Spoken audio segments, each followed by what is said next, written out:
Last episode, we headed inland from the west coast town of Koh Kong as we continue to explore Cambodia the dirty way round. After a good night's sleep, it's the usual big hot breakfast to get ready for the next leg of the trip. Today we head for Battambang with the promise of swimming in a rooftop pool at the end of the day.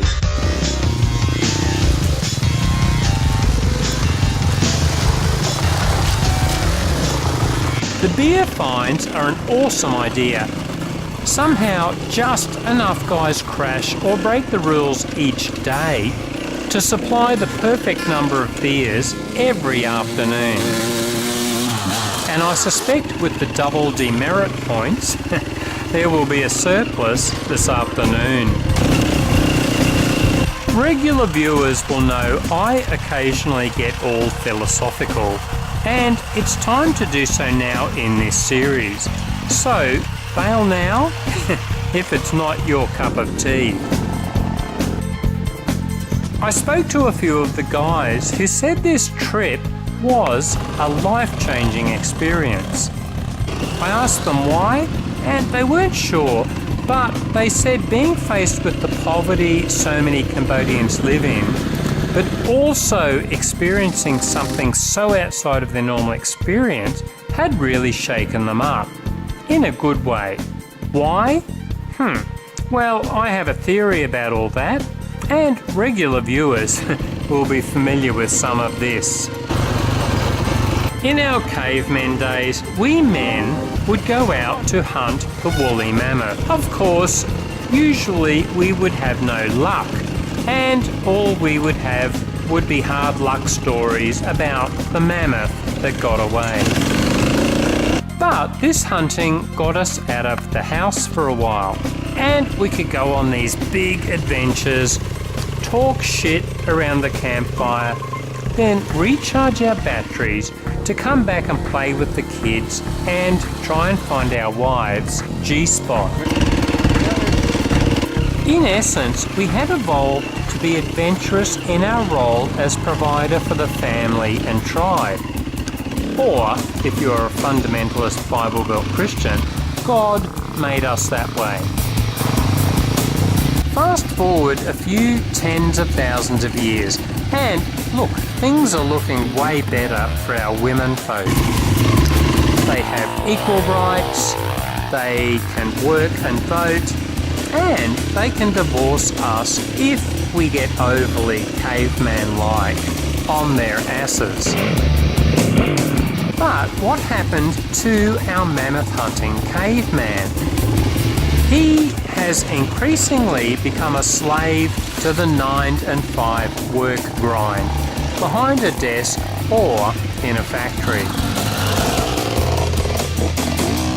He also has to be in touch with his feelings, find that G-spot in under 10 seconds, know how to cook, and explore his feminine side, whatever the fuck that means.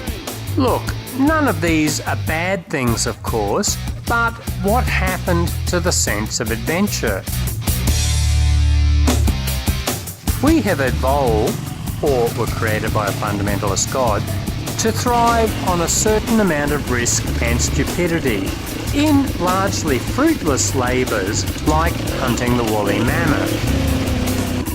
And I think that's why adventure trips like this one in Cambodia reignite something within the 21st century male, and perhaps some of the women too.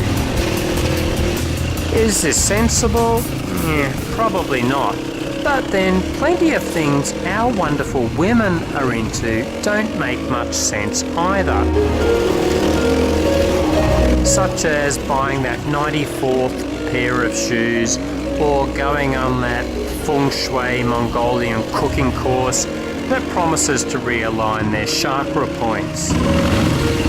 I think both men and women need to acknowledge our idiosyncrasies, and we need to tap into our primeval roots. So, emasculated men of the 21st century, temporarily throw off your chains of post-feminist social development and go on a stupid, crazy adventure to rediscover your masculinity.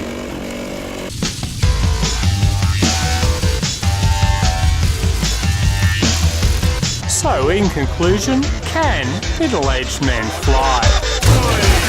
Well, given a rooftop pool and enough beer, you fucking bet.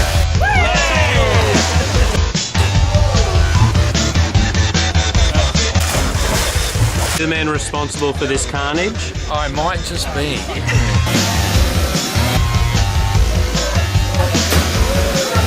So, as the sun sets on yet another perfect day of Cambodian adventure, all we can say is look after your gonads and don't let anyone lock them off. Wring all you can out of the short life you've been granted and don't let the bastards get you down.